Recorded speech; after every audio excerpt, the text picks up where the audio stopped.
La sangre de mi mujer se había secado, formando costras negras y calientes bajo mis uñas, pegada a la tela de mi camisa blanca. Me senté aturdido en la fría silla de acero inoxidable frente a la sala de urgencias del Hospital Universitario La Paz en Madrid, con los ojos muy abiertos, mirando la luz roja del cartel de quirófano.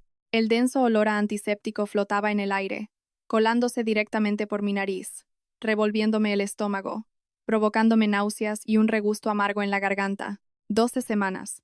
Nuestro primer hijo, la sangre que Ariadna había cuidado día a día, soportando unas náuseas matutinas infernales para protegerlo, se había convertido ahora en una vida extinguida, extraída de su cuerpo por fríos instrumentos médicos.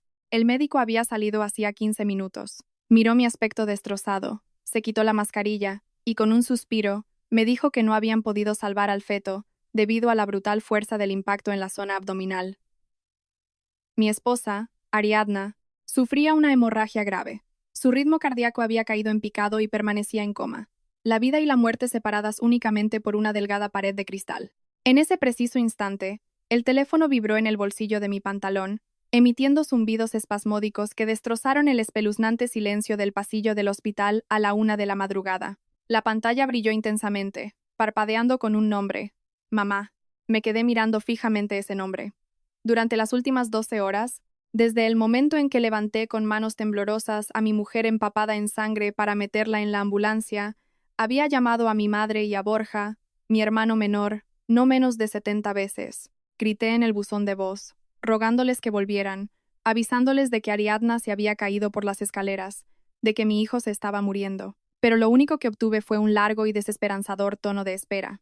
Estaban en un crucero de 5 estrellas a punto de zarpar del puerto de Barcelona rumbo a Mónaco. Un viaje de lujo que me había costado casi 10.000 euros, pagados con el sudor de mi frente, solo para mantener la paz familiar y ceder a su constante chantaje emocional por el 60º cumpleaños de mi madre. Inhalé profundamente, dejando que el aire helado del hospital llenara mis pulmones, y deslicé mi dedo rígido por la pantalla para contestar. Antes de que pudiera pronunciar una sola palabra, una caótica mezcla de música techno a todo volumen, el tintineo de copas de cristal chocando y los gritos de emoción de un casino golpearon mis tímpanos. Diga, ¿qué estupidez estás haciendo llamando decenas de veces sin contestar, Rodrigo? ¿En qué agujero te has metido? La voz aguda de mi madre resonó, mezclada con una respiración agitada y de máxima excitación. Ni un ápice de preocupación, ni una sola pregunta sobre cómo estábamos. Sentí como si alguien me hubiera destrozado el pecho con un mazo. Me esforcé por articular cada palabra entre los dientes. Mamá, ¿tienes idea de qué hora es? ¿Sabes dónde estoy? Ay, ¿y a mí qué me importa dónde estés? Estoy en la zona VIP del crucero. Qué amargado eres, me pones de los nervios. Abre tu aplicación del banco ahora mismo y transfiere urgentemente 20.000 euros a mi tarjeta negra. Rápido. Me están esperando para pagar. Me quedé petrificado. La cifra de 20.000 euros se clavó en mi cerebro, justo cuando acababa de firmar el consentimiento para extraer el feto sin vida de mi esposa. 20.000 euros. ¿Para qué necesitaba mi madre esa cantidad en medio de la noche?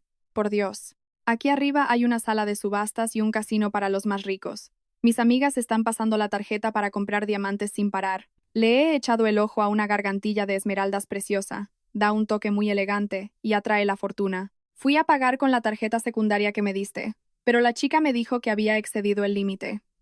¿Cómo haces los negocios para dejar que tu madre se vaya de viaje con una tarjeta tan miserable? Transfiere 20.000 euros ahora mismo para pagar lo que falta del collar y darle el resto a Borja, que está en racha en la ruleta, y en un rato te lo multiplica por 10. Al otro lado de la línea escuché claramente a Borja. Mi hermano menor intervino arrastrando las palabras, metiendo prisa a mi madre para poder seguir apostando.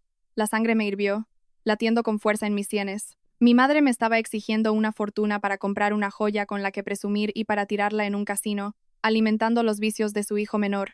Todo esto mientras su nuera agonizaba y su nieto acababa de morir. Hablé, con una voz seca, vacía de cualquier emoción. Esperaba asombro, un sollozo, o, al menos, un silencio por parte de la mujer que me dio la vida. ¿Qué estás balbuceando?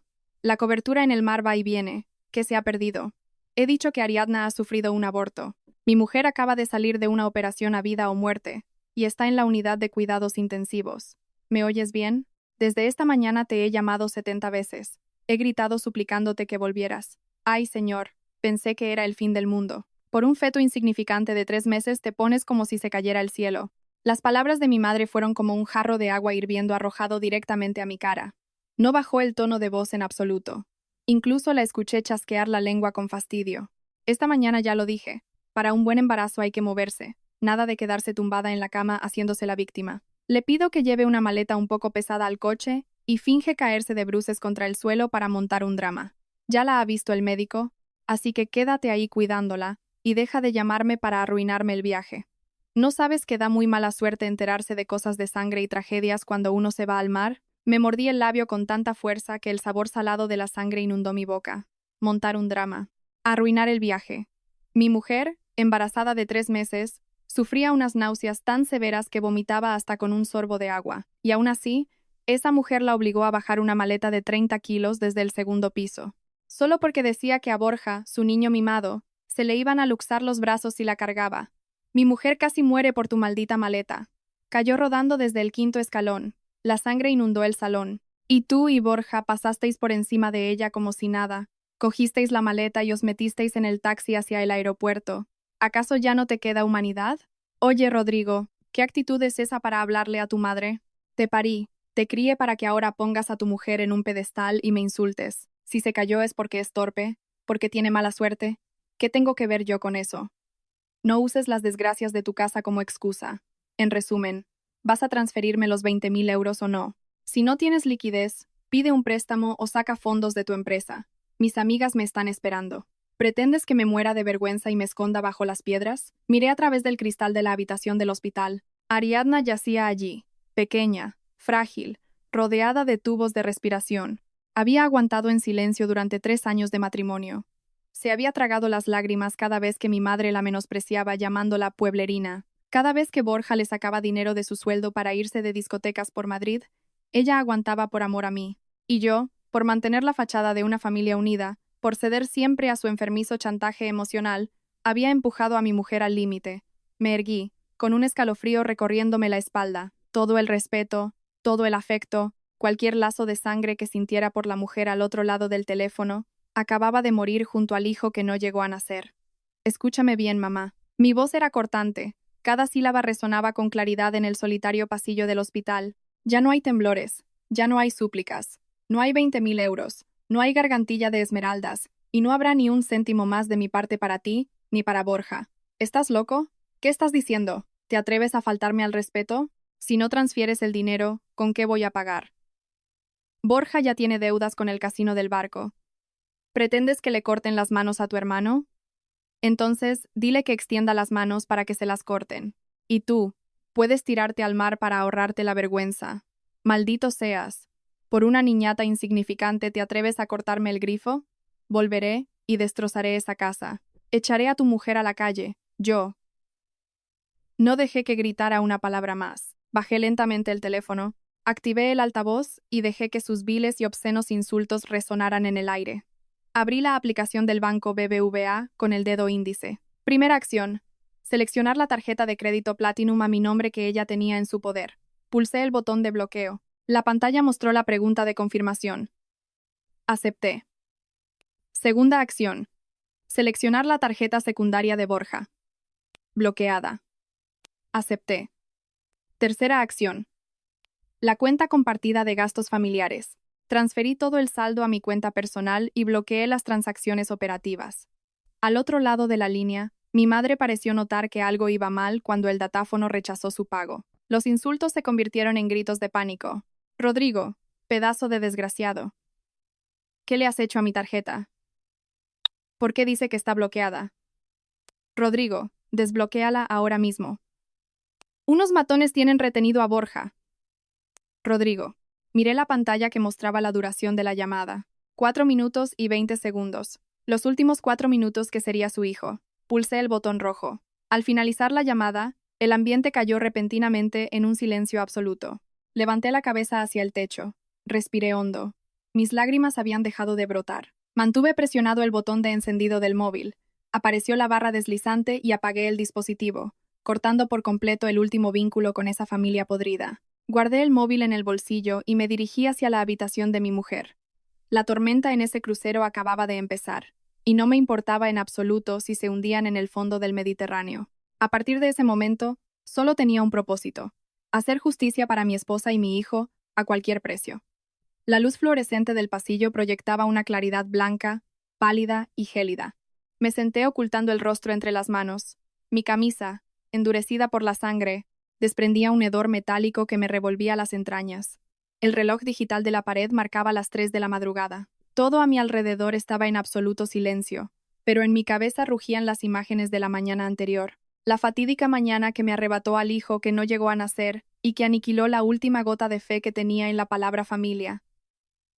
Cerré los ojos y los recuerdos regresaron nítidos, como una película a cámara lenta. Ayer por la mañana tuve que ir temprano a la oficina para resolver un problema con un envío de exportación retenido en las aduanas. Antes de coger mi maletín, le preparé cuidadosamente a Ariadna un vaso de leche caliente. Dejé sus vitaminas prenatales sobre la mesa y le di un beso en la frente. Estaba en su 12ª semana, la fase más dura de las náuseas. No había dormido en toda la noche por las arcadas, y su rostro estaba pálido y demacrado. Le insistí a mi madre en que dejara a Ariadna descansar en su habitación todo el día, que cualquier limpieza o preparación del equipaje la hiciera Borja, o que llamara a la asistenta por horas. Mi madre en ese momento se estaba probando felizmente un vestido de seda con estampado floral frente al espejo. Hizo un gesto con la mano, diciéndome que me fuera a trabajar, que ella se encargaba de todo. Borja estaba tirado en el sofá, sin apartar los ojos de la pantalla del móvil, de donde salían los sonidos de disparos de su videojuego. Prometió, de mala gana, que le llevaría las maletas a mamá. Y yo les creí. Fui tan estúpido como para creer que, por muy controladora que fuera mi madre, por muy perezoso que fuera mi hermano, al menos eran seres humanos, que tendrían compasión por una mujer que llevaba en su vientre la sangre de nuestra propia familia. Pero me equivoqué. Un error que se pagó con una vida. Sentado en la silla del hospital, saqué lentamente el móvil apagado de mi bolsillo. Mis manos temblaban mientras pulsaba el botón de encendido. La pantalla se iluminó, proyectando un brillo fantasmal sobre mi rostro demacrado. No activé los datos móviles. Me conecté al Wi-Fi del hospital y abrí la aplicación de las cámaras de seguridad instaladas en el salón de mi chalet en Pozuelo de Alarcón. Quería clavar yo mismo el cuchillo en mi corazón para grabar ese dolor a fuego, para asegurarme de no volver a ablandarme nunca más. Deslicé la barra de tiempo hasta las 9 de la mañana de ayer. En la pantalla, Ariadna, vestida con un pijama ancho, bajaba lentamente por las escaleras. Se acariciaba suavemente el vientre ligeramente abultado, con una clara expresión de agotamiento. Abajo mi madre estaba de pie, dando órdenes a gritos, como una dictadora. 2 gigantescas maletas rojas de 30 kilos descansaban en medio del salón, repletas de ropa de Loewe y Balenciaga, zapatos y decenas de botellas de vino Vega Sicilia y jamón de pata negra, que llevaba para regalar y presumir ante sus amigas en el crucero. Borja seguía tumbado en el sofá, con los pies sobre la mesa de cristal, murmurando insultos a sus compañeros de equipo en el juego. Mi madre dio unas vueltas y, al ver a Ariadna, le apuntó con el dedo a la cara. Por el movimiento de sus labios, supe que estaba soltando palabras venenosas, aunque no pudiera escuchar el audio. Obligó a Ariadna a llevar la maleta más grande desde el salón hasta el garaje, porque el taxista estaba esperando en la puerta. Ariadna negó con la cabeza. Se señaló el vientre con expresión suplicante. Se acercó a Borja, le sacudió el hombro y le pidió que ayudara a su madre. Pero mi queridísimo hermano apartó bruscamente la mano de su cuñada. Se levantó de un salto, soltó una maldición y salió por la puerta sin llevar absolutamente nada. Mi madre enfureció al ver eso. Se abalanzó y empujó la pesadísima maleta hacia las manos de Ariadna. Mi esposa perdió el equilibrio tratando de sostenerla. La maleta, que era 1 vez y media su tamaño, pesaba una barbaridad. Ariadna apretó los dientes y arrastró la maleta paso a paso hacia la puerta, donde había 5 escalones de granito. Y entonces ocurrió lo peor.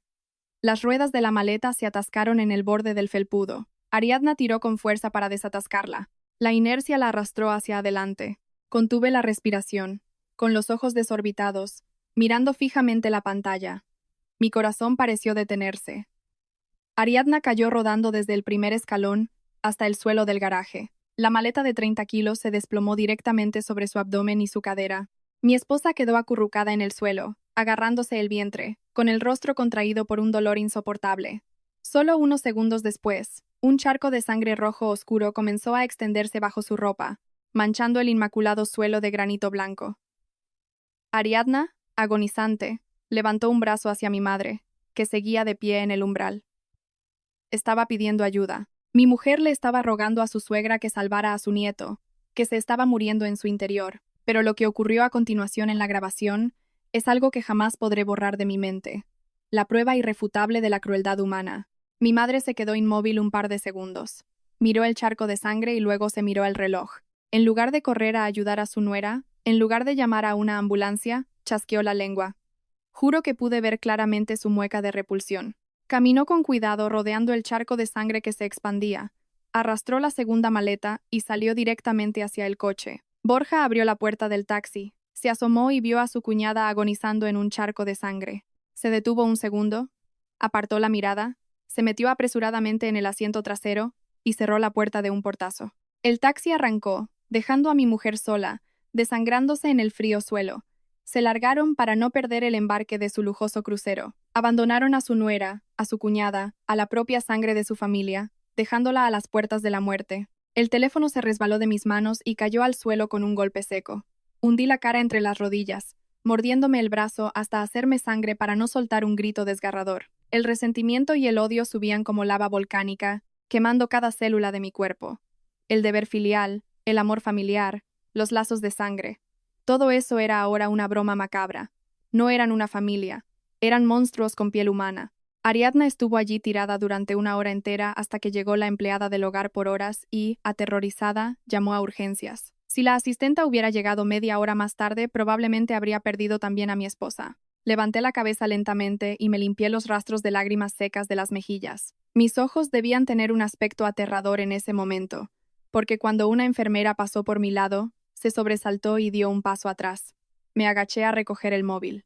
El Wi-Fi se reconectó y una avalancha de notificaciones, mensajes, correos electrónicos y llamadas perdidas hizo vibrar el aparato en mis manos. Sabía que esta pesadilla aún no había terminado y estaba preparado para enfrentarme a lo que me arrojaran. Con un corazón convertido en piedra, la fuerte lluvia del amanecer golpeaba los ventanales del hospital, sacándome de los oscuros pensamientos que arremolinaban mi mente. El hospital empezaba a cobrar vida. El traqueteo de los carritos de medicinas, las voces de las enfermeras llamando a los pacientes, el ajetreo general, mientras mi tiempo parecía haberse congelado en torno a esa sala de cuidados intensivos. Deslicé el dedo por la pantalla. Las notificaciones la inundaban. Más de 90 llamadas perdidas de mi madre, 30 del número de Borja, pero intercaladas había una docena de llamadas de números internacionales desconocidos y mensajes de texto cuyo contenido hizo que la sangre que se me había helado en las venas volviera a hervir. Abrí un mensaje SMS recibido hacía un par de horas, justo después de apagar el teléfono. Tu hermanito está retenido como garantía en el casino del crucero. 20.000 euros son solo los intereses de hoy. Al mediodía atracamos en aguas internacionales. Si no hay dinero en la cuenta, prepárate para recoger su cadáver en el mar. No te creas que apagando el teléfono se arregla esto. A esto le seguía un breve vídeo enviado por una aplicación de mensajería. Le di al play. La pantalla mostró una habitación débilmente iluminada con luz rojiza. Borja, el niño mimado al que mi madre siempre alababa por ser tan obediente e inteligente, estaba arrodillado sobre una alfombra. Tenía las manos atadas a la espalda, el rostro hinchado, sangre en la comisura de los labios, y estaba cubierto de lágrimas y mocos. A su lado, dos hombres corpulentos, tatuados hasta el cuello, con aspecto de pertenecer a la mafia del este, sostenían un pequeño martillo de hierro. Rodrigo, sálvame. Desbloquea la tarjeta, por favor. Me van a cortar las manos. Mamá, sálvame.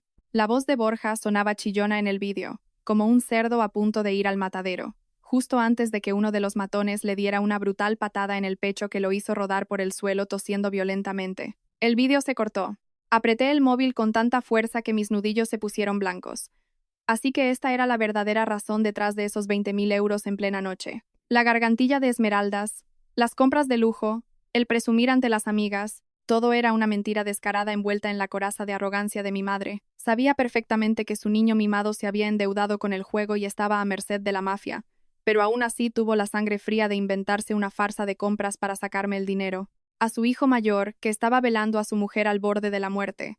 La crueldad de mi madre había alcanzado un nivel que jamás pude imaginar. No le importaba en absoluto la vida de su nuera, ni el nieto que acababa de perder. En su cabeza solo había una cosa: mi dinero para salvar a su hijo menor. Inhalé profundamente y abrí el correo corporativo. Lo primero que vi fue un mensaje marcado como urgente del banco BBVA, enviado a las 2 de la madrugada. El asunto informaba de una transacción sospechosa de conversión de divisas por valor de 80.000 euros, realizada con la tarjeta de crédito de la empresa, la tarjeta que yo siempre guardaba en la caja fuerte de mi despacho en casa y que solo usaba para pagar contratos de importación de maquinaria. La transacción había sido bloqueada porque el sistema detectó una IP de un casino en aguas internacionales y exigió un PIN de confirmación por SMS a mi número. Solté una carcajada, una risa seca y amarga que resonó en el pasillo vacío, haciendo que una mujer de la limpieza se girara a mirarme. 80.000 euros. Borja no solo había apostado el dinero de su tarjeta secundaria. De alguna forma, él y mi madre habían robado los datos de mi tarjeta de crédito corporativa antes de hacer las maletas. Planeaban vaciar las cuentas de la empresa que había construido con sudor y lágrimas durante 5 años en el polígono industrial de Alcobendas. Planeaban dejar en la calle a decenas de empleados solo para saciar su adicción al juego. Si anoche no hubiera bloqueado todas las tarjetas vinculadas, si el sistema del banco no hubiera exigido la verificación en 2 pasos, esta mañana mi empresa estaría al borde de la quiebra. Todo había sido planeado. Este crucero de lujo no era un regalo por mi deber filial hacia mi madre. Era una trampa.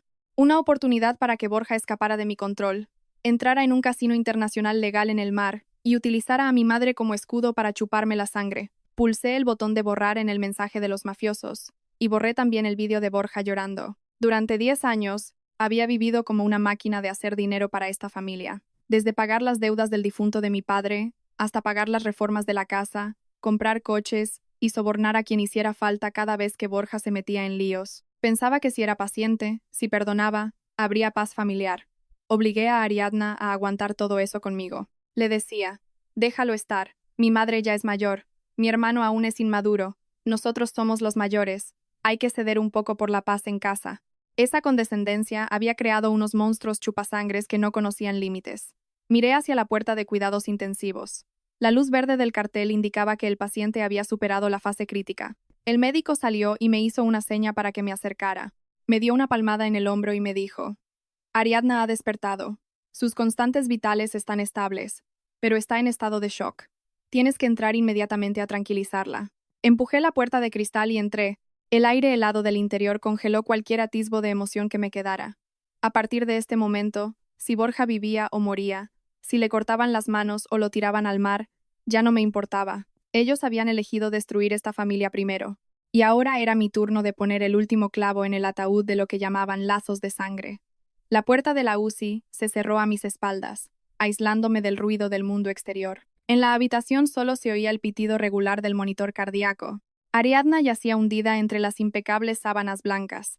Su rostro estaba tan pálido que era imposible distinguir dónde acababa su piel y dónde empezaba la sábana. Di pasos pesados hasta llegar al lado de mi esposa. Al escucharme, Ariadna abrió lentamente los ojos. Sus ojos, que solían ser tan hermosos, siempre brillantes y sonrientes, ahora estaban turbios, hinchados y llenos de una desesperación abismal. Me miró y luego su mano, llena de moretones morados por las vías intravenosas, se deslizó hasta tocar su vientre, ahora plano. No gritó, no sollozó de forma escandalosa. Solo lágrimas mudas brotaban incesantemente, resbalando por sus sienes y empapando la almohada. El llanto ahogado en su pecho hacía que sus frágiles hombros temblaran espasmódicamente.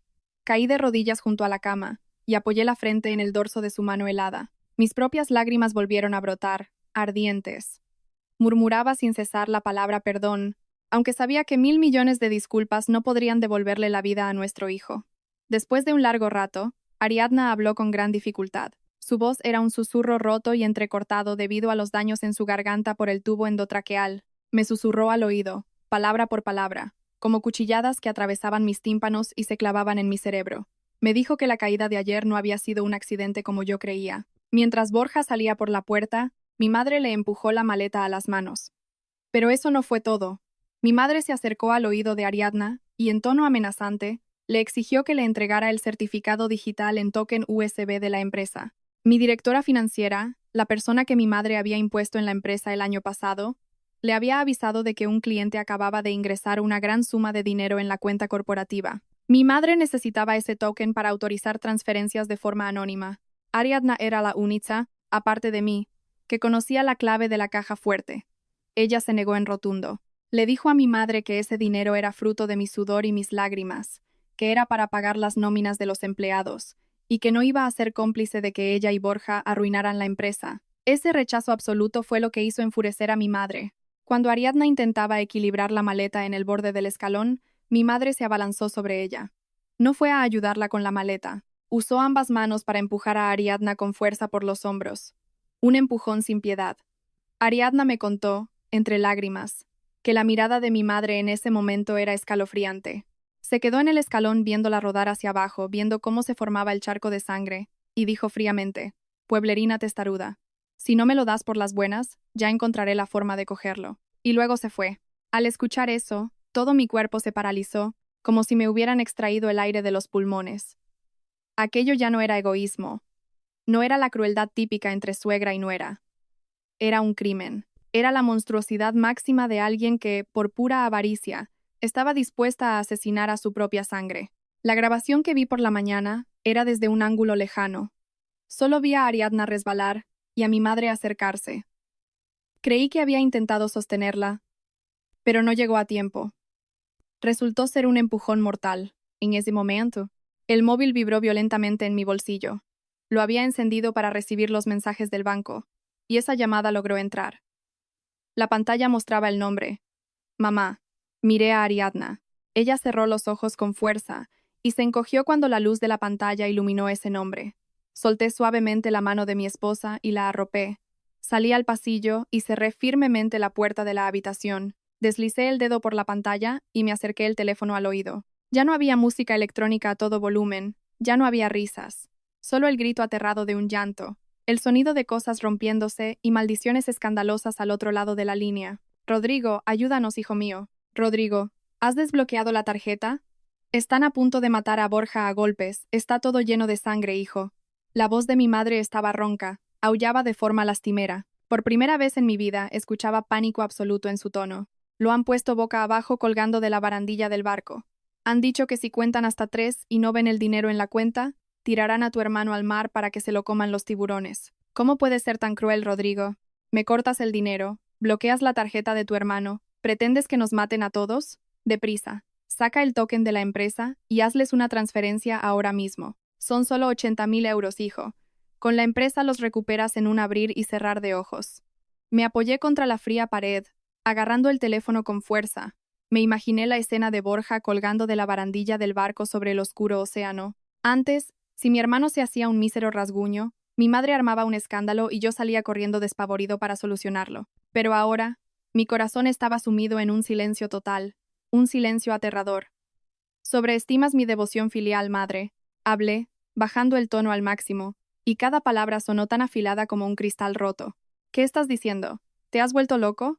Transfiere el dinero ya. Están contando hasta 2. Se acabó el dinero para siempre. Y escúchame bien. La cámara del garaje grabó exactamente cómo usaste las 2 manos para empujar a Ariadna por las escaleras. Has asesinado a tu nieto y dejaste a mi mujer agonizando en un charco de sangre para irte al casino. ¿Te creías que el teatrito de robar la tarjeta de crédito de la empresa iba a engañar al banco? Yo no lo hice a propósito. Es que ella fue una insolente. No me quiso dar mis cosas. No me acuses falsamente. Ahora no es momento de hablar de eso. ¿Vas a dejar que tu hermano muera de verdad? Eres un monstruo de sangre fría. Estás matando a tu hermano. Quien lo está matando es tu avaricia y tu forma enfermiza de malcriarlo».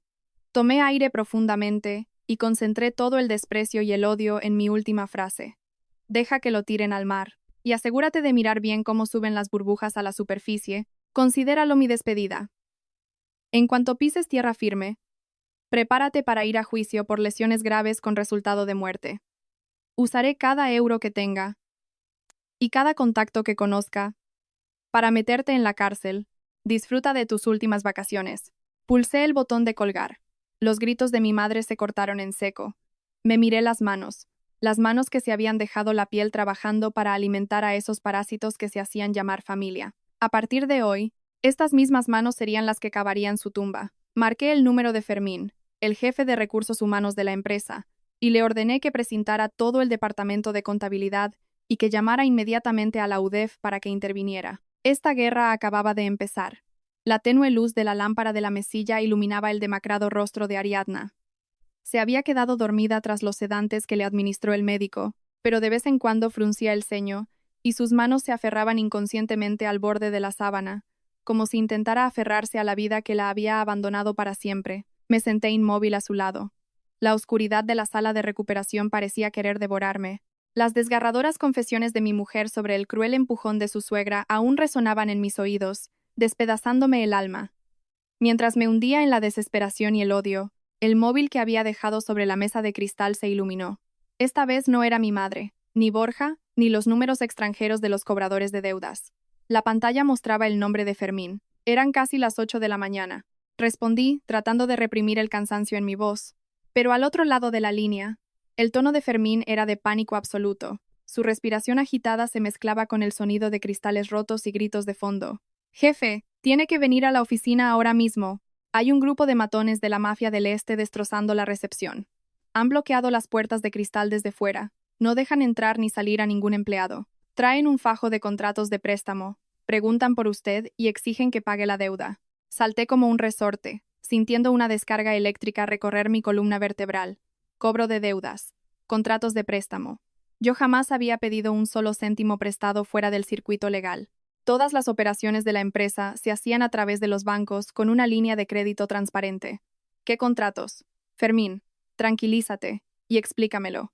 ¿Quién los ha firmado? Le grité, saliendo al pasillo a paso ligero para no despertar a mi mujer. Dicen que usted ha hipotecado las 3 naves del polígono de Alcobendas y la licencia de actividad de la empresa para pedir un préstamo usurario de 600.000 euros. Acaban de tirarme una fotocopia a la cara. Jefe, el documento tiene su firma y el sello oficial de la empresa. Dicen que el plazo para el primer pago de intereses ha vencido, que no han visto un euro, y vienen a embargar los activos. El suelo bajo mis pies se abrió. 600.000 euros. El sello de la empresa. Mi firma. Mi mente daba vueltas encajando todas las piezas. Borja pierde dinero en el crucero. Mi madre exige 20.000 euros. El banco bloquea 80.000 euros por IP fraudulenta. ¿Y ahora? 600.000 euros de un préstamo usurario respaldado por los activos de mi empresa. Esto no era en absoluto un acto impulsivo de Borja o una racha de mala suerte en el casino. Era una trama meticulosamente orquestada, calculada y de una crueldad infinita, elaborada mucho antes de que hicieran las maletas para irse de viaje. Mi madre y Borja habían planeado desangrarme hasta la última gota, arrebatándome el negocio que a Ariadna y a mí nos había costado nuestra juventud y lágrimas levantar. Esta empresa era mi vida, pero también el lugar donde mi madre había metido la mano innumerables veces. Siempre me recriminaba ser un egoísta por no haberle dado a Borja un puesto de subdirector. Me echaba en cara que no me preocupaba por la familia cuando me negaba a poner a parientes en puestos clave. Y mira por dónde.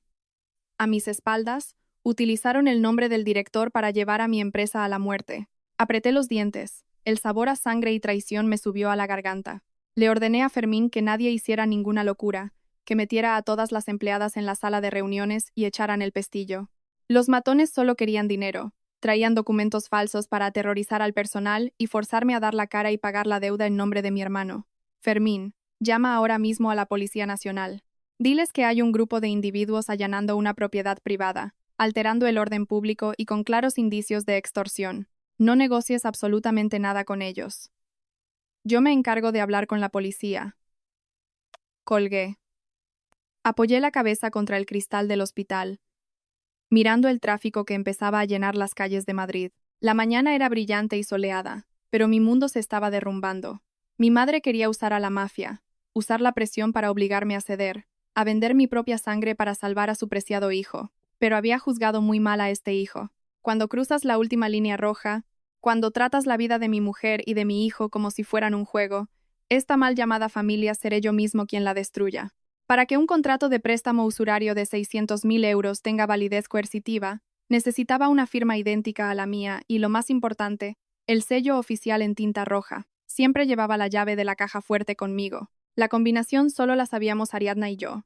Así que, ¿cómo demonios consiguieron estampar ese sello en esos sucios papeles? Abrí el portátil en la pequeña mesa del pasillo del hospital e inicié sesión en el sistema de cámaras de seguridad internas de la empresa. Sabía con certeza que había un topo. Alguien comprado por mi madre, o, desde un principio, infiltrado por ella para vigilarme. Inmediatamente pensé en la tía Asunción, la directora financiera.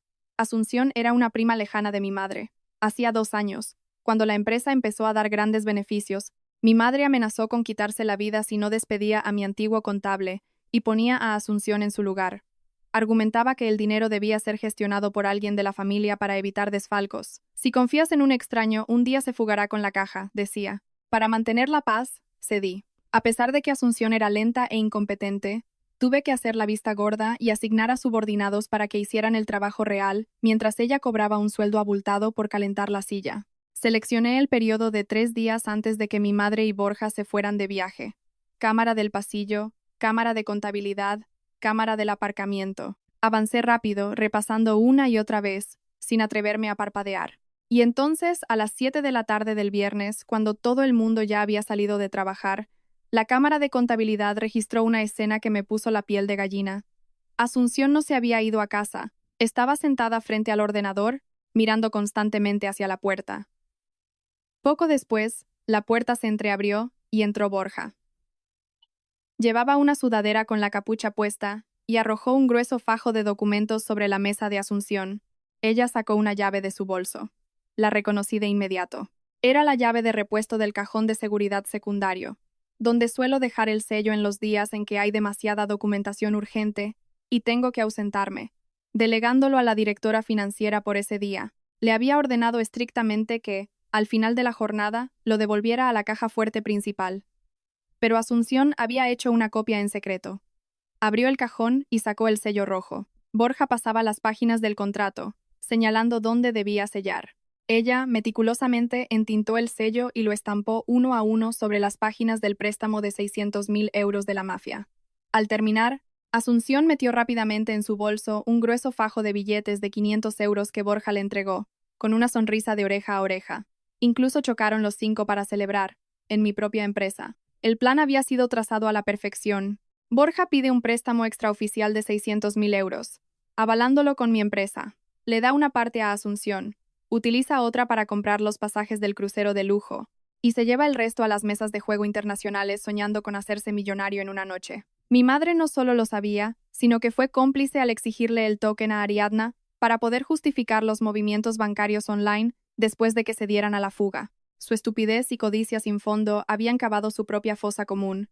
Creían que, estando ellos en el extranjero, cuando los matones vinieran a destrozar el lugar, yo, por miedo a arruinar la reputación de la empresa y por cobardía, agacharía la cabeza, trabajaría como un esclavo y pagaría la deuda por ellos. Creían que yo era blando, que tenía tanto pavor al estigma social de ser un mal hijo, que cedería como siempre. Saqué el teléfono y llamé a un amigo mío que es abogado penalista, enviándole todo el metraje de las cámaras. Redáctame ahora mismo una denuncia ante la policía. Delito de falsedad documental de sello oficial y documento mercantil, y delito de estafa.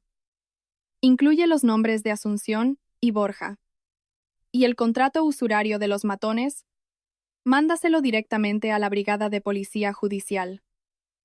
Hoy voy a limpiar esta empresa de basura.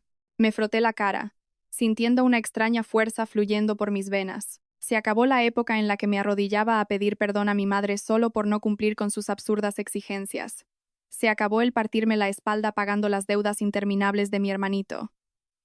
Quien me apuñale, se llevará otra puñalada de vuelta. Quien le haga daño a mi mujer y a mi hijo, le arrebataré todo lo que tenga en esta vida. El teléfono volvió a vibrar. Esta vez no era Asunción, ni Fermín, sino el número de mi madre. Curiosamente, ya no era un prefijo internacional, sino un número de móvil nacional. Habían vuelto a España. No los habían tirado al mar, como dramatizaron la noche anterior. Los matones del barco y los que estaban en mi empresa eran en realidad los mismos. Se habían confabulado para montar una obra de teatro monumental con el fin de obligarme a firmar la cesión de los activos. Miré hacia la puerta de la habitación de Ariadna, esbocé una sonrisa gélida y descolgué. Llevaba esperando este enfrentamiento desde hacía mucho tiempo. El sonido de pasos apresurados y pesados resonó por el pasillo del hospital, rompiendo el tenso silencio de la unidad de cuidados intensivos. Desde el final del pasillo, apareció mi madre. Ya no conservaba la elegancia aristocrática ni lucía el vestido de seda floral de ayer.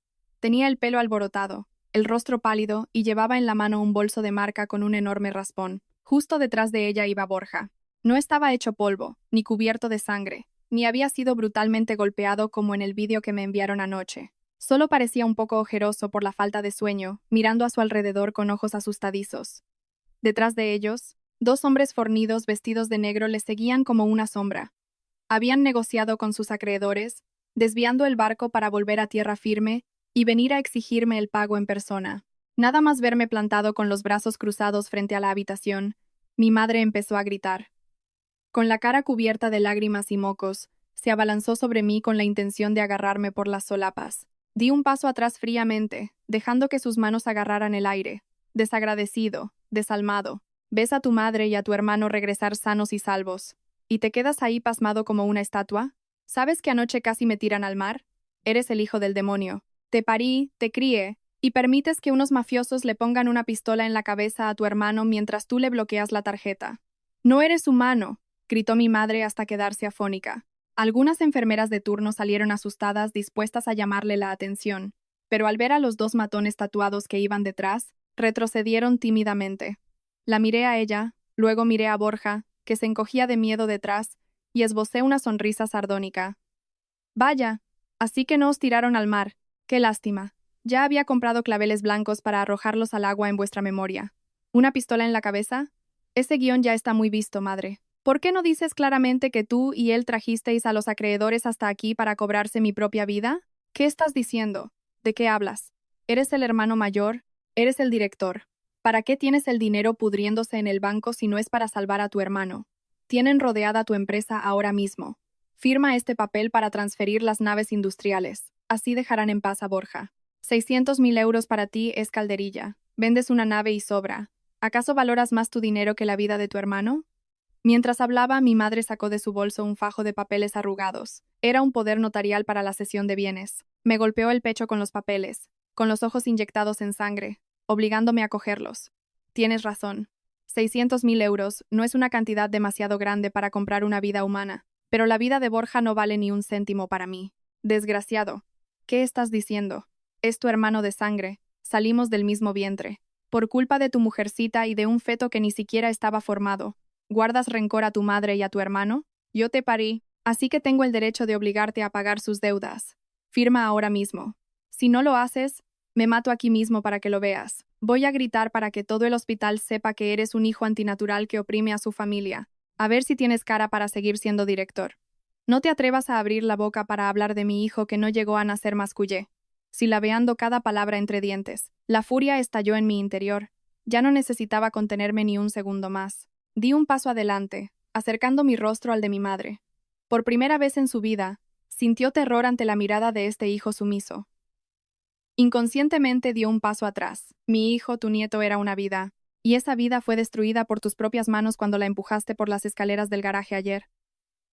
¿Creías que nadie lo sabía? La cámara del punto ciego de la entrada lo grabó todo. ¿Cómo usaste tus dos manos para empujar a Ariadna? Todo porque no te quiso dar el token USB de la empresa para que robaras. Asesinaste a tu nieto, dejaste a tu nuera agonizando en un charco de sangre y te fuiste de viaje a apostar. Eres un demonio, no un ser humano.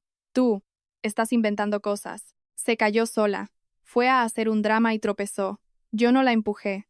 No hagas caso a los venenos de tu mujer para acusarme a mí. Pretendes usar eso de excusa para no pagar la deuda de tu hermano, ¿verdad? No te tengo miedo. ¿Qué ley me va a condenar? Soy tu madre. ¿Y qué ley condena a quienes se asocian para falsificar un sello oficial y la firma del director para estafar 600.000 euros? Me eché a reír a carcajadas, una risa seca que resonó por el pasillo. Saqué el móvil y reproduje el vídeo. Asunción y Borja falsificando el sello a escondidas en la oscuridad de la oficina. La luz de la pantalla iluminó los rostros de mi madre y de Borja, que palidecieron al instante, perdiendo hasta la última gota de color. La policía se llevó a Asunción esposada hace media hora. Los matones que están abajo en la empresa han sido rodeados por las unidades de intervención de la policía. Borja pensaba que usando un sello falso para pedir dinero negro los matones vendrían a por mí. Pues se equivocó. Esos mismos matones son los que ahora van a ponerle una denuncia por estafa y fraude. Calcula bien, madre.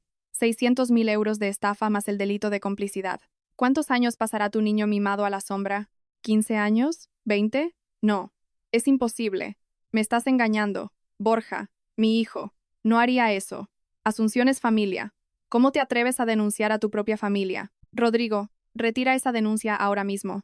Dile a la policía que le diste el sello voluntariamente. Rodrigo, te lo ruego, ten piedad de tu hermano. Es joven, si entra en la cárcel, ¿cómo va a sobrevivir? Al escuchar la palabra cárcel, la arrogancia de mi madre se hizo añicos. Cayó de rodillas y se aferró a los bajos de mi pantalón. Las lágrimas que derramaba ahora eran lágrimas de terror auténtico. Detrás de ella, Borja temblaba como una hoja. Los dos matones, al ver que la situación se ponía fea, se miraron de reojo y empezaron a retroceder hacia los ascensores, listos para salir huyendo.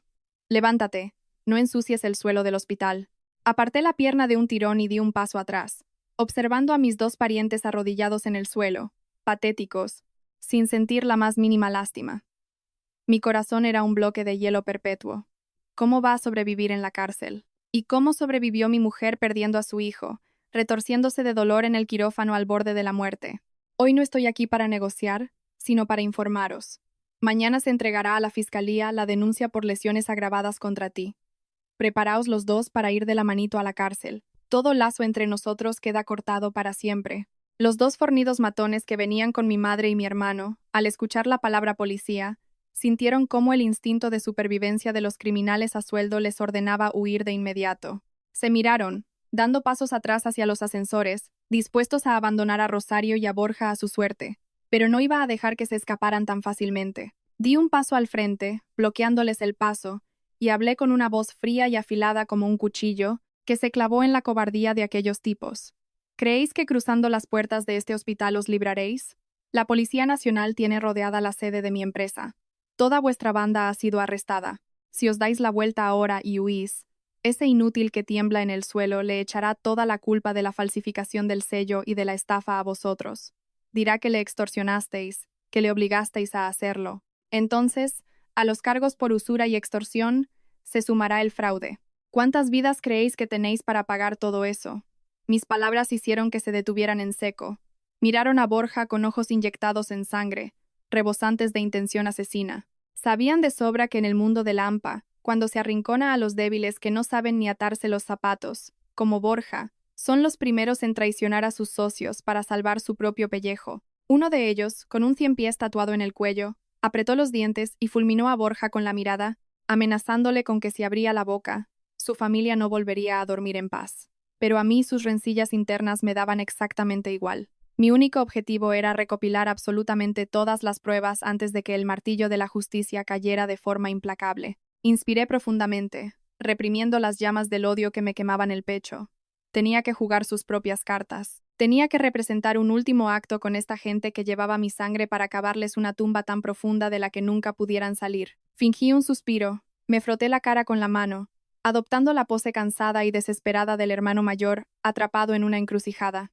La ley por un lado, la familia por otro. Miré a mi madre. Seguía arrodillada, aferrada a mis pantalones, con el rostro bañado en lágrimas. Al ver que mi actitud parecía suavizarse, un destello de esperanza cruzó por sus ojos.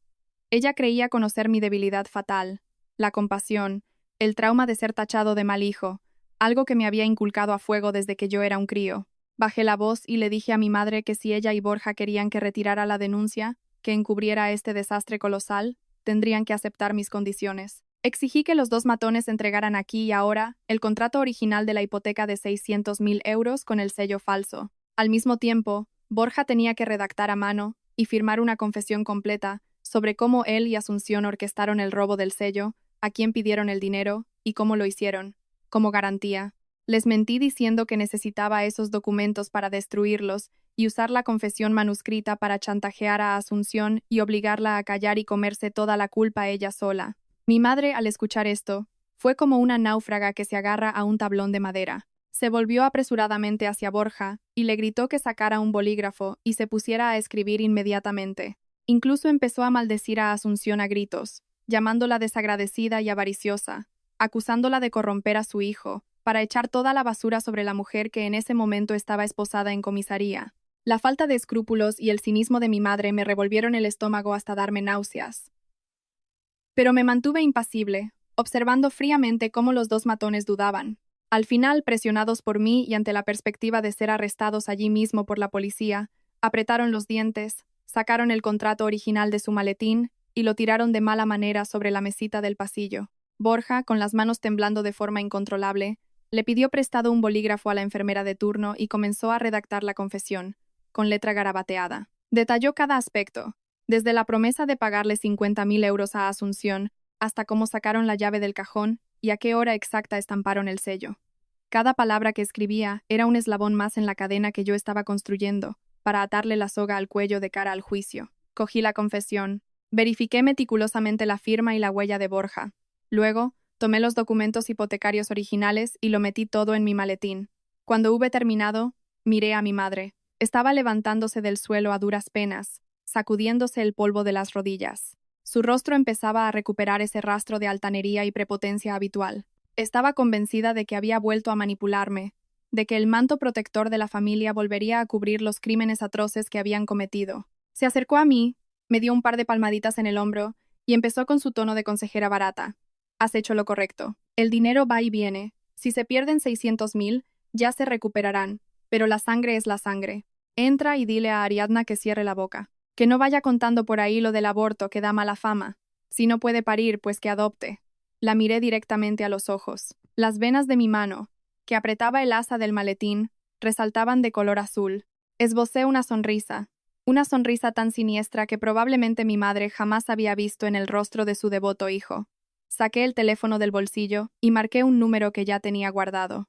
Inspector, soy Rodrigo. El individuo Borja y los usureros que le acompañan están en el pasillo de la tercera planta de la UCI. Ya tengo las pruebas documentales originales y la confesión por escrito del sujeto. Podéis subir a detenerlos. Mi madre se quedó petrificada. La sonrisa se le congeló en los labios, convirtiéndose en una mueca grotesca. A Borja se le cayó el bolígrafo al suelo. El sonido resonó seco y cortante. Los dos matones se dieron cuenta de que habían caído en una trampa. Maldijeron por lo bajo y amagaron con abalanzarse sobre mí para quitarme el maletín. Pero ya era demasiado tarde. El sonido de las botas policiales resonó por ambos extremos del pasillo. Agentes de paisano les cortaron el paso, cerrando el cerco. La trampa que había urdido se cerró de golpe, cortando todas las vías de escape. No había salida. El ambiente en el hospital se volvió caótico por un instante, pero los agentes controlaron la situación en segundos. Las esposas de metal frío y brillante se cerraron alrededor de las muñecas de Borja y de los dos matones. El sonido del metal chocando resonó como un mazo golpeando el yunque.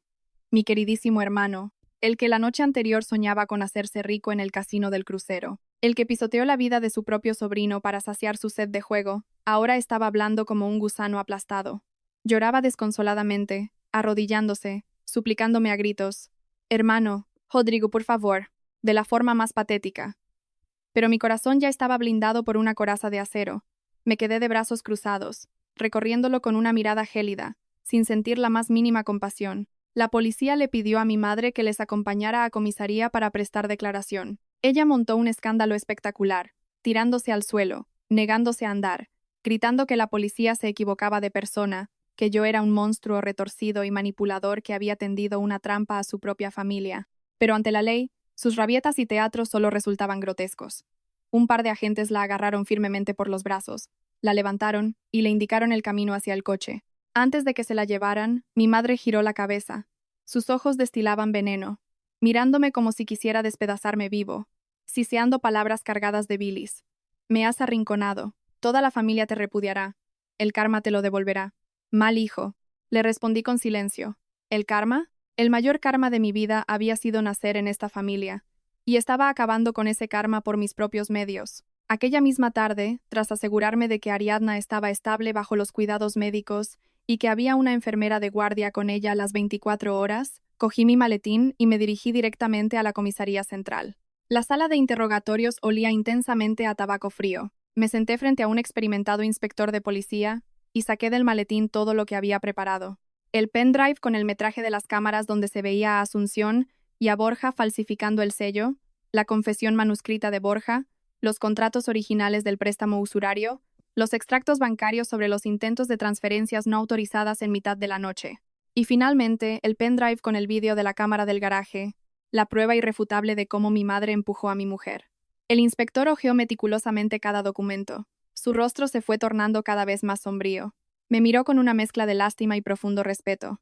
En su línea de trabajo, ver a familiares o hermanos en los juzgados por disputas de dinero no era raro, pero ver un dossier tan implacablemente preparado, afilado y letal para desmantelar de raíz a quienes compartían tu propia sangre, eso era algo inusual. Me explicó la gravedad de los cargos. Borja y Asunción seguramente serían procesados por falsedad documental mercantil y estafa, enfrentándose a penas muy duras. ya que el importe ascendía a 600.000 euros.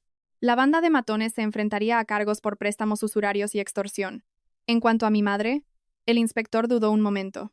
Empujar por las escaleras a una mujer embarazada, provocando el aborto, constituía un agravante crítico en un delito de lesiones. Si yo, como representante legal de la víctima, y mi esposa insistíamos en presentar la acusación, mi madre se enfrentaba a penas de prisión efectiva. A su edad, eso equivalía a una cadena perpetua cubierta de ignominia. Me hizo una última pregunta. ¿Está seguro de que quiere llegar hasta el final? Una vez que se inicie la vía penal, su familia quedará completamente destrozada. No habrá marcha atrás. Sostuve el bolígrafo. Mi mano no temblaba en absoluto. Recordé la imagen de Ariadna tendida inerte en un charco de sangre. Recordé el frío pitido del monitor cardíaco en urgencias. Y recordé las escandalosas risas de mi madre en aquel crucero, exigiendo 20.000 euros para comprar un collar de esmeraldas. La destrucción de esta familia no había sido iniciada por mí. Yo solo estaba barriendo los escombros provocados por la avaricia y la crueldad que ellos mismos habían generado. Estoy totalmente seguro, respondí con una voz firme y rotunda. Y acto seguido, estampé mi firma en la esquina inferior derecha del documento de la denuncia penal, apretando el bolígrafo con tanta fuerza que casi perforó el papel.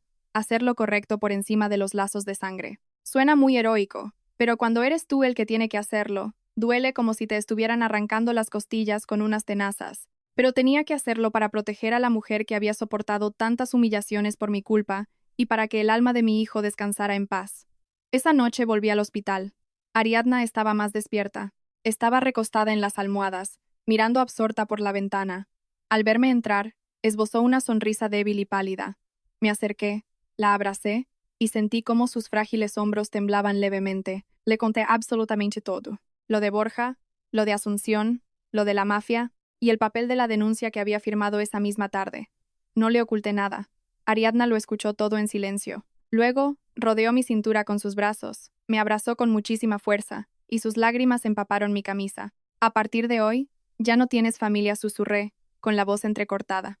No, Ariadna levantó la vista, con los ojos llorosos pero brillando con una asombrosa determinación. A partir de hoy, es cuando empezamos a tener una verdadera familia. La investigación avanzó a un ritmo vertiginoso, dado que las pruebas que aporté eran contundentes e irrebatibles. Solo 3 días después, el juzgado dictó el auto de procesamiento y decretó prisión provisional sin fianza para Borja, Asunción y la banda de prestamistas. Mi madre, sin embargo, por su edad y por tener domicilio conocido, quedó en libertad provisional con medidas cautelares. Le confiscaron el pasaporte y le prohibieron salir del país mientras se instruía el caso por lesiones graves. Tuvo que abandonar los juzgados y regresar al chalet que yo había comprado con mis ahorros hacía 5 años.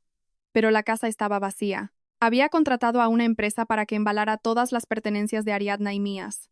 Cambié la cerradura y le entregué las llaves a un abogado para que la pusiera inmediatamente a la venta. Mi madre solo pudo quedarse plantada frente a la verja exterior, gritándome e insultándome en plena calle, ante las miradas y los murmullos de los vecinos. Pero yo sabía que alguien como mi madre nunca se quedaría de brazos cruzados esperando su condena. Al ver que todas sus súplicas, amenazas y rabietas habían chocado contra un muro de hormigón, sacó a relucir su última y más despreciable baza, el ataque más cobarde que un ser humano podría concebir. La tarde del viernes recibí una llamada de un número oculto. Era la inconfundible voz de mi madre. Ya no lloraba ni sonaba histérica. Hablaba de forma pausada y fría, con un tono que chirriaba como una cuchilla arañando un cristal. Me citó en una cafetería sombría a las afueras de la ciudad.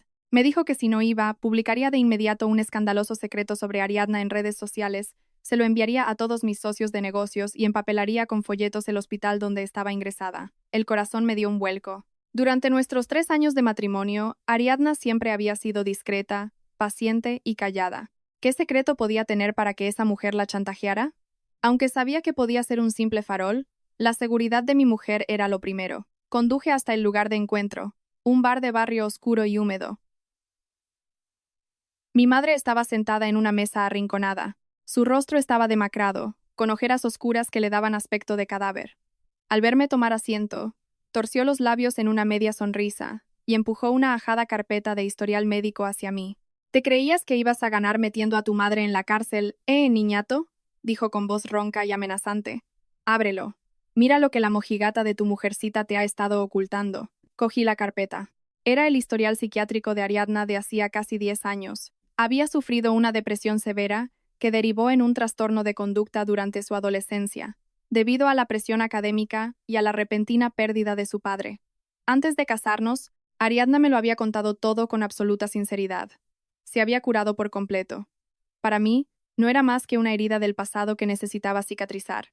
Jamás fue un pecado. Tiré la carpeta sobre la mesa, mirándola con total indiferencia. ¿Para qué te has molestado en desenterrar esta basura?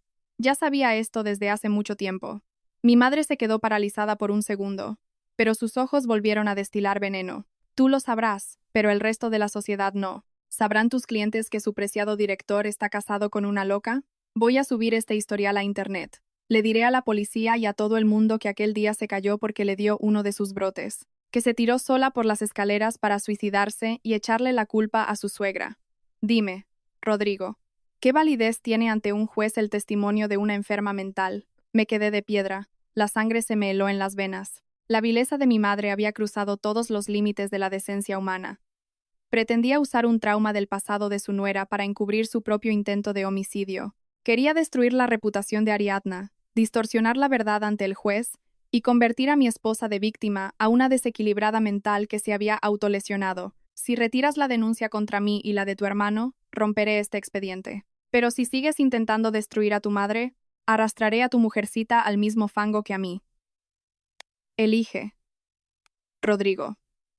Se inclinó hacia adelante, con los ojos inyectados en sangre, como una bestia acorralada. Respiré profundamente.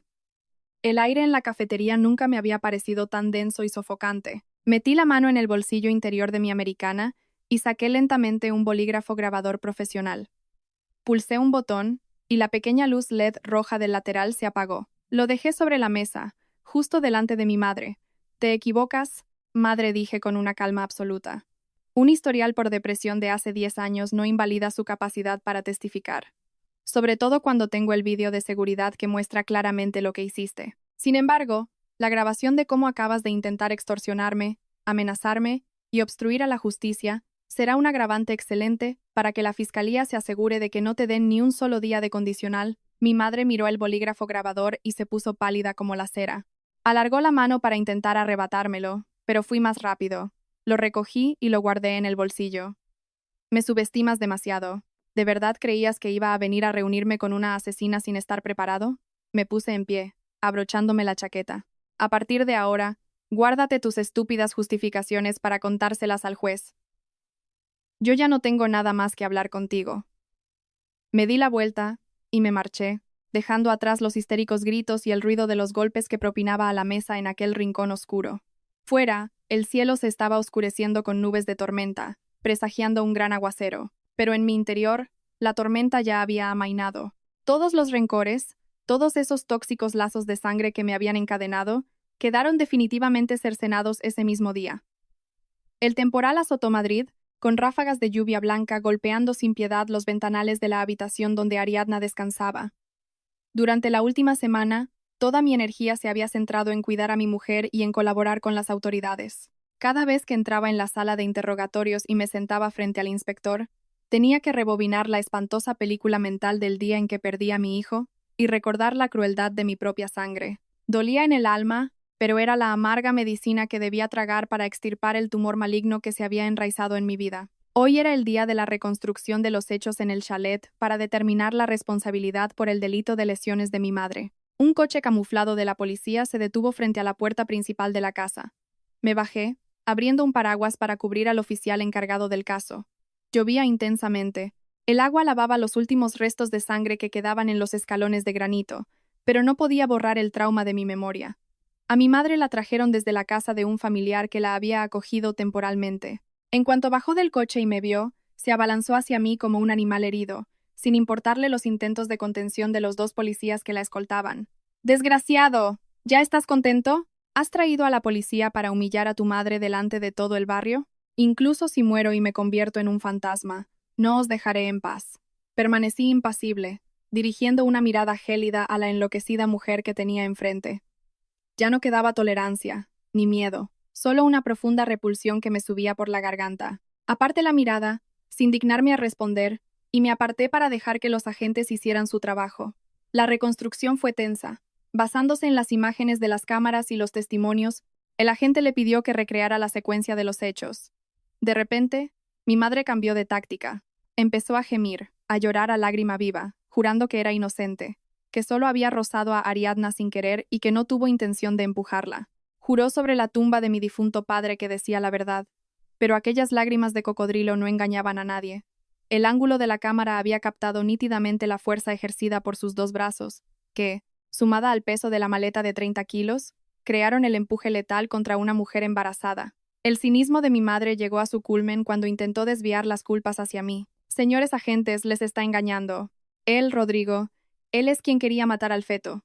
Tiene una amante y quería deshacerse de su mujer para casarse con la otra. Por eso me usó a mí, instaló las cámaras para tenderme una trampa. Es un mal hijo, quiere robarme la casa y mis bienes. Estallé en carcajadas. Una risa amarga resonó en la fría y vacía casa. Aquella mentira tan descarada, tan absurda y ridícula, solo evidenciaba su desesperación y su naturaleza mentirosa e incorregible. El policía frunció el ceño y le advirtió con tono severo que debía declarar la verdad y que cualquier falso testimonio tendría graves consecuencias penales.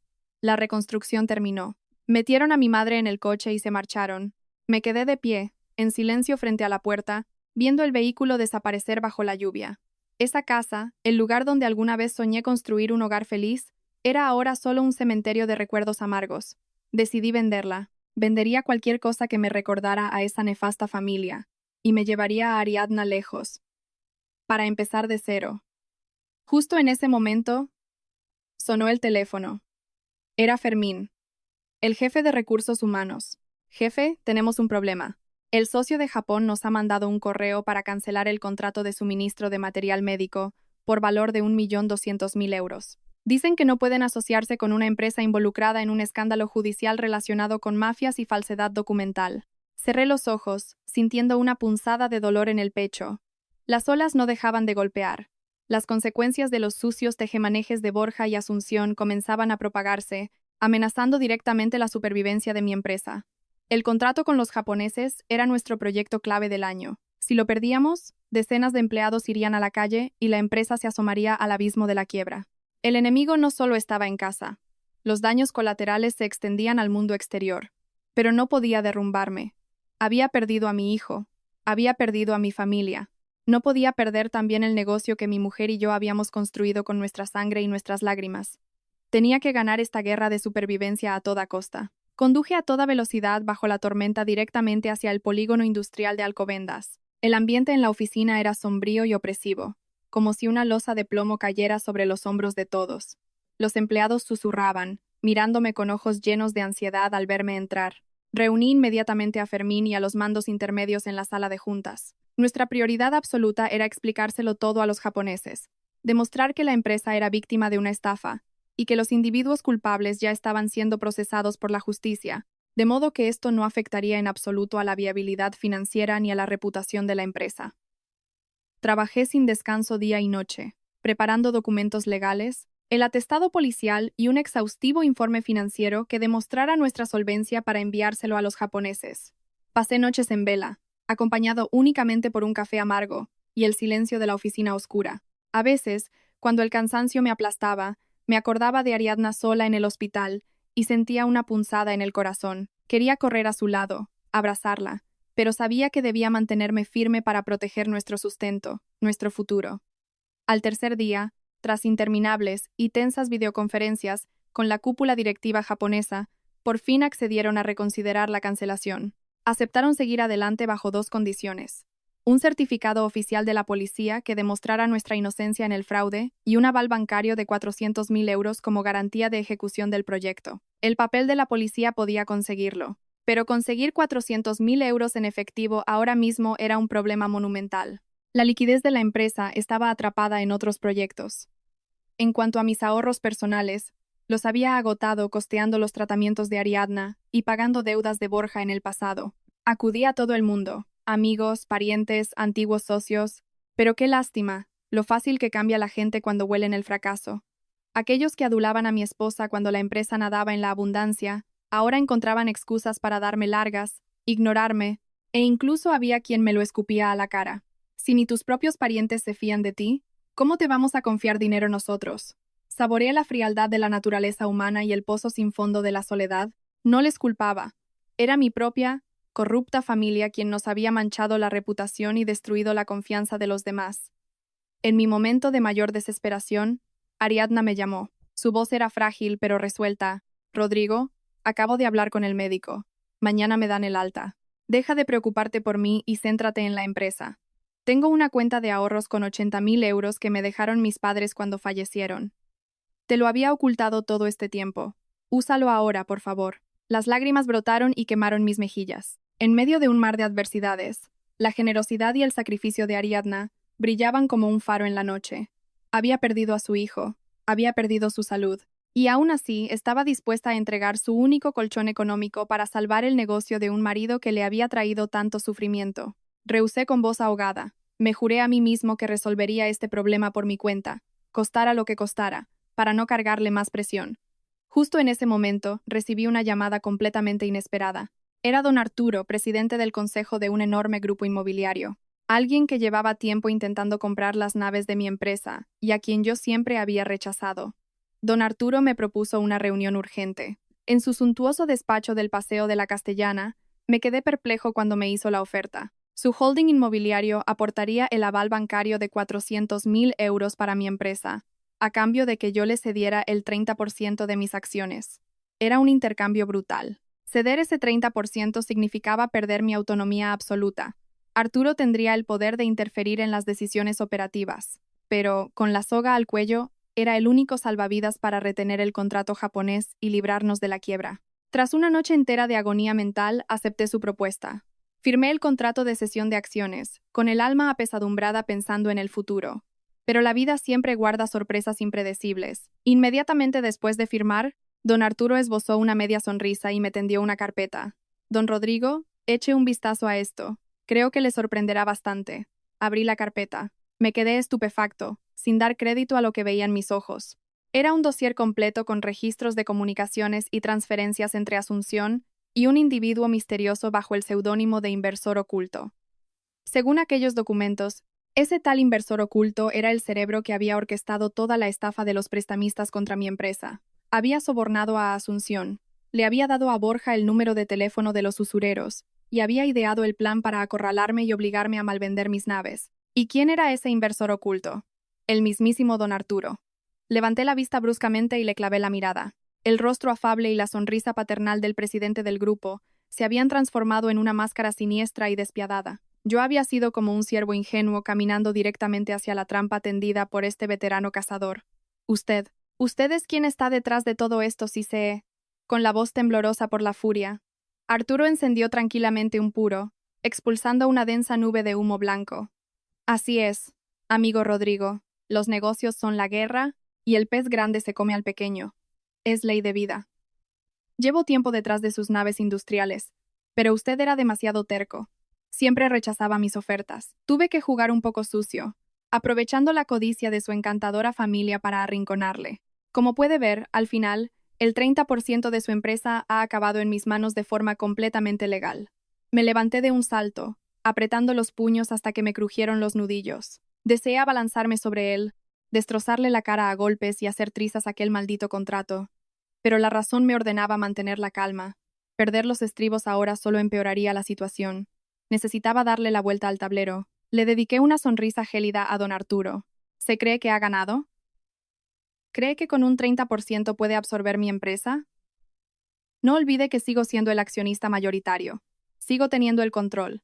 Y lo que es más importante, acaba de confesar que es el autor intelectual de esta estafa. ¿De verdad pensaba que me iba a quedar de brazos cruzados? Arturo se encogió de hombros, con actitud desafiante. ¿Y qué pruebas tiene? Estos papeles son meras fotocopias. Carecen de valor probatorio. Además, Borja y Asunción ya se han declarado culpables. Jamás se atreverán a delatarme, porque sus queridas familias están bajo mi control. Si es inteligente, cooperará amablemente y le dejaré una salida. Si se empeña en ir de héroe, usaré mi poder como accionista para reventar su empresa desde dentro y dejarle en la calle sin un duro. El descaro de Arturo me hacía hervir la sangre. Este viejo sinvergüenza había utilizado a mi madre, había utilizado a mi hermano, y era cómplice indirecto del asesinato de mi hijo, y ahora se jactaba amenazándome. Pero se equivocó de jugada. Volví a sacar del bolsillo interior el bolígrafo grabador y pulsé el botón de reproducción. Toda la conversación que acabábamos de tener, la confesión de Arturo como cerebro de la trama, las amenazas descaradas, sonó con una nitidez perfecta. El color abandonó el rostro de Arturo. El puro se le cayó de las manos y aterrizó sobre la mesa. ¿Te has atrevido a grabarme? Efectivamente, don Arturo. Aprendí una dolorosa lección por las malas, cortesía de mi propia madre. Nunca confíes plenamente en nadie. Y cúbrete siempre las espaldas. Mis palabras cortaban como una navaja. Y ahora tiene dos opciones. Opción 1. Usted mismo hace trizas ese contrato de cesión de acciones y soluciona el estropicio que organizó con los matones. Opción 2. Llevaré esta grabación a la policía, acompañada de una denuncia contra usted por coacción, extorsión y por ser el autor intelectual de una estafa de 600.000 euros. Piénselo bien. ¿Cree que la reputación de todo un presidente y su libertad valen el 30% de una modesta empresa como la mía? Arturo se desmoronó por completo. Su arrogancia y soberbia se esfumaron en un segundo, sustituidas por un pánico abismal. Sabía que un hombre arrinconado, sin nada que perder, le había ganado la partida. Temblando, don Arturo cogió el contrato de las acciones, lo rasgó por la mitad y lo tiró a la papelera. Has ganado, Rodrigo. Me encargaré de solucionar lo de los prestamistas. Su voz era un hilo ronco. Me di la vuelta y salí de su despacho, sintiendo un alivio indescriptible, como si me hubieran quitado una losa de 100 toneladas de encima. Había logrado proteger mi empresa, el sueño por el que Ariadna y yo nos habíamos partido el alma. Unos días más tarde, fiel a su palabra, Arturo canceló la deuda fantasma con los mafiosos, que retiraron sus exigencias. Nuestros socios japoneses, tras recibir el atestado policial y las garantías de viabilidad financiera, reanudaron el contrato oficialmente. La empresa sobrevivió a la tormenta y volvió a encarrilarse con normalidad. En cuanto a mi familia, el juicio por falsedad documental mercantil y estafa llegó a su fin. Borja fue condenado a 10 años de prisión. Asunción, a 8 años. Mi madre, por un delito de lesiones agravadas con resultado de muerte fetal, fue condenada a 5 años de cárcel. El día que se leyó la sentencia, me quedé en los bancos del público de la Audiencia Provincial de Madrid, observando cómo se llevaban a mi madre y a mi hermano hacia el furgón policial. Mi madre aullaba y lloraba de manera desgarradora, llamando mi nombre con total desesperación. Borja caminaba con la cabeza gacha, incapaz de mirar a nadie. No sentí regocijo, ni victoria, ni tristeza. Cualquier tipo de emoción se había secado. Solo quedaba un vacío helado. Me di la vuelta y salí del Palacio de Justicia. El brillante sol me deslumbró al cruzar las puertas. Ariadna me estaba esperando en la escalinata. Me dedicó una sonrisa y me abrazó con fuerza. Caminamos juntos por una amplia calle. El doloroso pasado había quedado clausurado. El futuro, aunque seguramente tendría obstáculos, sería un futuro de paz. La familia no siempre significa estar unidos por los lazos de sangre.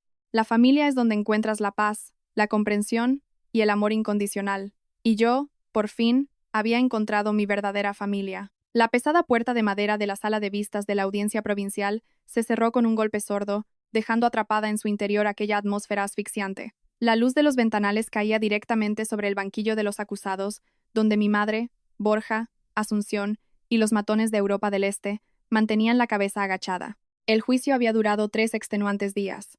Me senté en la zona habilitada para las víctimas, presenciando el derrumbe absoluto de la farsa familiar que me había destrozado la espalda durante más de 10 años. Cuando el juez magistrado leyó la sentencia, en la sala se hizo un silencio sepulcral, interrumpido únicamente por el leve zumbido del aire acondicionado. Cada palabra del veredicto cayó como un mazazo, destruyendo para siempre la arrogancia, las mentiras y la maldad de los acusados. Borja, el pequeño consentido, el intocable al que mi madre encubría, el supuesto niño de papá que se creía superior, ahora no era más que un cobarde patético temblando de miedo. Al escuchar su condena a 10 años, las piernas le fallaron y se desplomó sobre el estrado.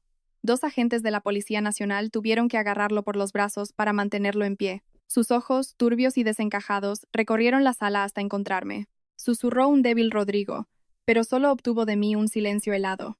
A su lado, Asunción recibió 8 años. Esa mujer codiciosa no dejó de llorar desde que empezó el juicio, echándole todas las culpas a Borja. Pero los recibos bancarios de sus sobornos y los vídeos de seguridad de la oficina fueron un muro infranqueable. Los matones rusos también recibieron sus correspondientes condenas por usura y extorsión. Sin embargo, la imagen que jamás podré borrar de mi mente fue el instante en el que leyeron la condena de mi madre. La mujer que me dio a luz, la que lucía sedas carísimas y bolsos de diseñador mientras paseaba altiva por las cubiertas de un crucero de 5 estrellas rumbo a Mónaco. Allí estaba, empequeñecida, encorvada, con el pelo completamente canoso, el rostro consumido y marchito. 5 años por lesiones agravadas. El golpe del mallete de madera del juez marcó el final de su impunidad. En ese exacto momento, el inconfundible y metálico clic de unas esposas ciñéndose a las muñecas de Borja resonó por toda la sala. Ese frío sonido fue como un tajo limpio que destrozó el último nervio que le quedaba a mi madre. Esta vez no gritó ni soltó maldiciones. Se rompió en 1000 pedazos. Cayó de rodillas sobre el suelo de la sala, ocultó su rostro entre las manos y empezó a sollozar con un lamento tan lúgubre que encogía el corazón. Intentó desesperadamente alargar la mano por encima del banquillo, tratando de aferrarse a la ropa de Borja mientras se lo llevaban, gritando con la garganta rota: «¡Borja, mi niño! Mamá lo siente mucho. Dios mío, mi hijo». Luego giró la cabeza hacia mí. Sus ojos supuraban pura desesperación, un arrepentimiento infinito y un terror visceral ante la idea de pasar los últimos años de su vida pudriéndose detrás de unos barrotes. Murmuró mi nombre, suplicándome que escribiera una petición de indulto, que usara mi dinero para sobornar a quien hiciera falta, que no quería morir en una celda. Me mantuve rígido en el banco, sosteniendo con firmeza la mano de Ariadna. Miré a aquella mujer, la misma mujer que había usado al bebé de su nuera como moneda de cambio, la que la había empujado al abismo para luego pisar su sangre e irse a un casino, y le hablé con una voz tan llana y carente de inflexiones, que los que estaban cerca pudieron oírlo nítidamente. Cosechas lo que siembras. La ley ya ha sido bastante benévola contigo. Entra ahí y arrepiéntete. A partir de hoy, no gastaré ni un solo céntimo en esta familia, ni siquiera para poner dinero en vuestro peculio en la cárcel. Dicho esto, ayudé a Ariadna a levantarse, nos dimos la vuelta y caminamos directamente hacia las grandes puertas del tribunal. A nuestras espaldas quedaron el llanto desgarrador de una madre y el terror en los ojos de un hermano. Tras el juicio, la noticia corrió como la pólvora entre los parientes, tíos, primos, toda aquella familia extendida que siempre reía las gracias a mi madre cuando ella invitaba a rondas con mi dinero, le dio la espalda. Vendí el chalet que tantos disgustos nos había traído. Con parte del dinero, liquidé algunos de los pufos y deudas menores que Borja había dejado sueltos por Madrid, asegurándome de cortar de raíz cualquier posible molestia. El resto se lo entregué a Ariadna. Antes de su traslado al centro penitenciario, mi madre fue repudiada por toda la familia. Ni un solo familiar fue a verla a la sala de visitas de la prisión, nadie le mandó ropa limpia ni medicinas. En España los lazos de sangre son profundos, pero que una madre empuje a su nuera, provocándole un aborto solo para proteger a un hijo ludópata, cruzaba una línea moral imperdonable. Las mismas tías que años atrás criticaban a Ariadna, me llamaban llorando para decirme lo monstruosa que les parecía mi madre, sugiriéndome que pasara página para aliviar el karma. Solo asentía para ser cortés, y poco después cambié de número de teléfono. Sabía de qué pie cojeaban. No sentían ni lástima ni compasión por nosotros. Solo querían borrar cualquier asociación con una convicta para que el escándalo no les salpicara. Rompí cualquier lazo con ellos. No quería volver a ver a nadie de esa red tóxica en mi vida jamás. Firmé la condena de mi propia madre y de mi propio hermano. La ley y la razón afirmaban que obré bien, pero en algún recóndito rincón de mi alma, aún anidaba un agotamiento infinito y un vacío que nada podía colmar. Gané la batalla legal. Salvé mis bienes y mi dignidad, pero el precio había sido devastador. Perdí un hijo, y perdí el mismo concepto de lo que significa tener una madre o unos hermanos. Sentado en una ruidosa terraza de Madrid, mirando a la multitud apresurada, comprendí que era mejor caminar en solitario con la cabeza alta que arrastrar el peso muerto de una familia forjada en el egoísmo, la injusticia y una avaricia inagotable. 6 meses después de que el caso quedara cerrado, el otoño llamó a las puertas de la ciudad. El viento fresco se llevó consigo el bochorno del verano, y con él pareció barrer también la nube oscura que ensombrecía nuestra vida. La empresa, tras capear el enorme temporal, entró en una senda de estabilidad total. El proyecto con Japón avanzaba inmejorablemente. A aquellos empleados que no me abandonaron en las horas más oscuras, los que aguantaron a pie de cañón cuando los matones intentaron tomar la oficina, los ascendí a puestos directivos clave y les di generosas bonificaciones. Aprendí que la lealtad y la decencia no vienen codificadas en los genes familiares. Muchas veces, un desconocido está dispuesto a tenderte la mano para sacarte del fango, mientras que los de tu propia sangre te pisan la cabeza para hundirte más. Sin embargo, por mucho éxito que tuviera en los negocios, el vacío en el interior de Ariadna no desaparecía. La pérdida de nuestro bebé seguía siendo una inmensa cicatriz en su corazón. delante de mí intentaba mostrarse entera. Sonreía para que yo trabajara tranquilo. Pero me desperté más de una vez en medio de la noche, y la encontré sentada a solas en la terraza, llorando en silencio, envuelta en las sombras. Para sanar esto no bastaba el paso del tiempo. Teníamos que afrontarlo y juntos dejarlo marchar. Un fin de semana por la mañana, aparté todos los temas del trabajo, cogí el coche y saqué a Ariadna del ruido de Madrid. Condujimos hacia la sierra, rumbo a la ermita de la Virgen de Gracia, un lugar silencioso a los pies del monte Abantos. El aire allí era puro, impregnado del olor a pino. La calma era casi absoluta, tan solo rota ocasionalmente por el repique lejano de la campana. Frente al altar encendimos una vela en memoria de la frágil vida que no llegó a ver la luz. En medio del silencio sepulcral de la ermita, me arrodillé junto a Ariadna, sus lágrimas corrían por sus mejillas empapándolas. Pero no era el llanto angustiado y desgarrador de aquel hospital. Era el llanto de la liberación, del amor maternal que ella ofrecía a la nada, deseando que nuestro hijo descansara en paz, en un lugar mejor y más tranquilo.